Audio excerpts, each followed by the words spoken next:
Hi humans! Welcome to Alex Inform, where ideas become things you will love using. Quite a while ago, when I first saw this device from reseller on TikTok, I really liked the idea. A quick search showed me where you can actually buy the original version, a complete, ready-to-use product on AliExpress. Sounds great, right? So the first product looked good on the page and it showed nice performance, but the second one was a total letdown. From my experience, gadgets from unknown brands are hit or miss. That's why I like building things myself. You have full control, no surprise, and additionally, I would like to see how much it really costs compared to a ready-made gadget. So, time to roll up my sleeves and start building.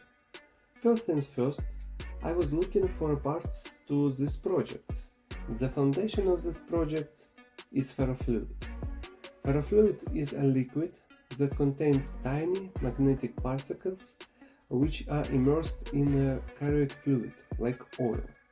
And when exposed to a magnetic field, fluid forms dramatic spiky patterns and moves in response to the magnetic field. Next on the list was electromagnet. I first ordered 8 kg strength magnet, thinking it will be perfect for this project. Reality check. While it had no problem pulling a metal, it was way too weak to move the ferrofluid. So I went bigger, much bigger electromagnet with 45 kg magnet strength. And just look at that. This is exactly what I was looking for. Then, for control, I stick with Arduino Nano. Also for capturing surrounding sound, I will use Max 9814 microphone model, which proved to be a good fit for catching sound. Actually, it's the same as I used in my Infinity Cube. If you didn't see it, check the link in the description. One more feature I want is smooth ambient light, so I'm using LED strip. For enclosure, I dug through my things worth keeping drawer and found these two wooden jar lids, and honestly, they look perfect. The frenzy fluid will sit between them, so I'm drilling a large hole in the center of one lid to fit the top of my jar. To find the center, I could have done the usual route, measuring radius, all that stuff. But during a break, while I was enjoying some Pringles, I noticed that the Pringles lid has a perfectly centered dot. Even better, it snaps right on the inside of the wooden lid. Talk about a lucky break. Sometimes you just need to take a break and suddenly it becomes that simple. Now is the time to think about magnet placement. And I do not need to see through my frenzy fluid. So I am using white wire duct lid behind. At this point I needed to find a base to hold all electronic parts. And while my wife was shopping, my search at home paid off. I found two plastic food container lids with matching diameters, and with little force, one lid slid into the another, forming a robust base. Moving forward, I drilled a hole in the bottom wooden lid for magnetic wires, another hole in my base for the input power jack. I will place my backlight at the bottom of my frenzy fluid container. Luckily, it has a dip which fits two LEDs perfectly. I will use two pieces of LED strip, two LEDs each. It will give me a nice visual effect. I did a separate hole for LED strip wiring. Then the wooden lid was attached to the plastic base, without complicating this step with measurements, as it's invisible part, and the only requirement was that it should be mounted reliably. One more thing. To keep all the structure together, I'm using another small wire duct lid behind. Also, this will be a mounting point for the magnet. This lid is robust enough to hold all together. And at this point I realized that half of parts in this project is just a variety of different lids. And just look at that. Only one thing is that the bottom of my jar doesn't have any support. So I came up with simple solution. Using my rotatory tool, I made small line to insert something for the bottom support. And digging in my drawer, I found a piece of nice looking rubber, which was originally made for use in a vehicle in gaps between trim pieces, to give some extra lines at the borders, which finally I tried and didn't like. But for this purpose it fits perfectly. And now it's time for electronic assembly.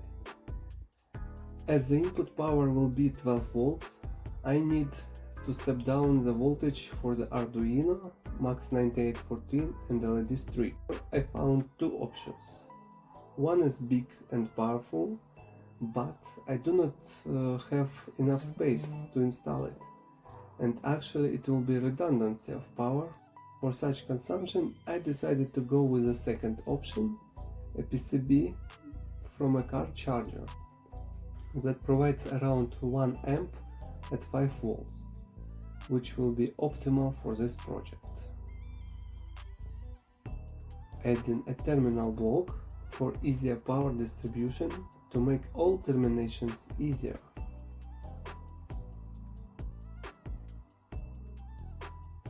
And now my plan is to manage magnet to use IRLZ44N MOSFET with all required parts to make it work properly.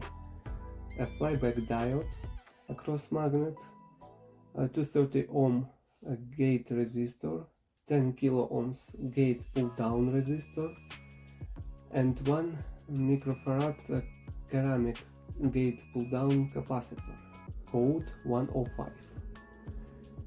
The magnet is controlled from Arduino pin D2. The backlight controlled from the same Arduino pin D6 with 470 ohm resistor in series. It's pretty amazing how much this small PCB can handle at the same time. The Max 9814 is connected to A0, and I also added a capacitor 4700 microfarads 16 volts across the power input to avoid any possible voltage drops with such big magnet. And now everything is done. It's time to teach it what I wanted to do. After finishing first version of the code, I tested my Ferrofluid and it worked. The backlight wasn't programmed correctly, but it was an easy fix. The tricky part came when I unplugged the Arduino cable. The magnet stayed on. Quick test showed when D3 connected, magnet on. When D3 disconnected, magnet off. When Arduino powered externally, magnet off. I decided to measure output voltage from my small PCB, and under the load it showed only 469 volts.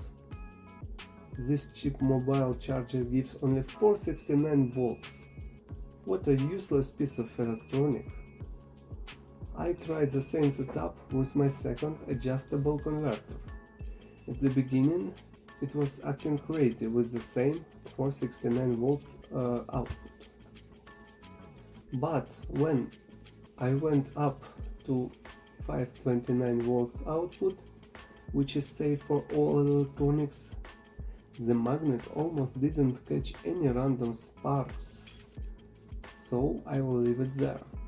And replacing pull-down resistor from 10 kΩ to 5 kΩ completely fixed my issue. But still, this converter is way too big for this project.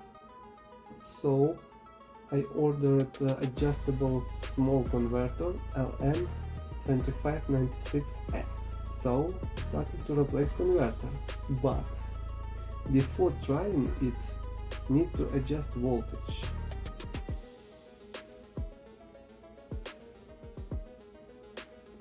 The last step is to assemble all together.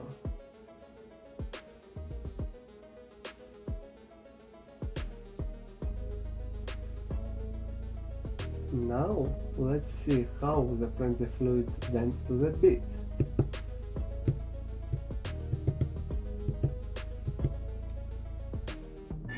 And just look at that!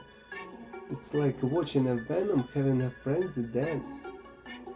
Check the links below to get the exact parts I actually bought, tested and wired myself.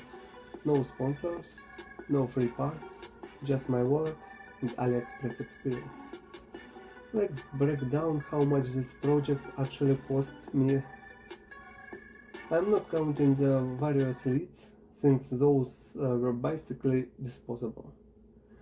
Just under 50, that's way cheaper than a ready-made plug-and-play unit, which usually goes about $120. Finally, this setup gives you total control and lets you tune everything your way. You can still play around with a permanent magnet or just relax and watch the Ferrofluid to do its thing.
Did you enjoy this project? Drop a comment below. Like and subscribe. Plenty more cool ideas coming. See you soon.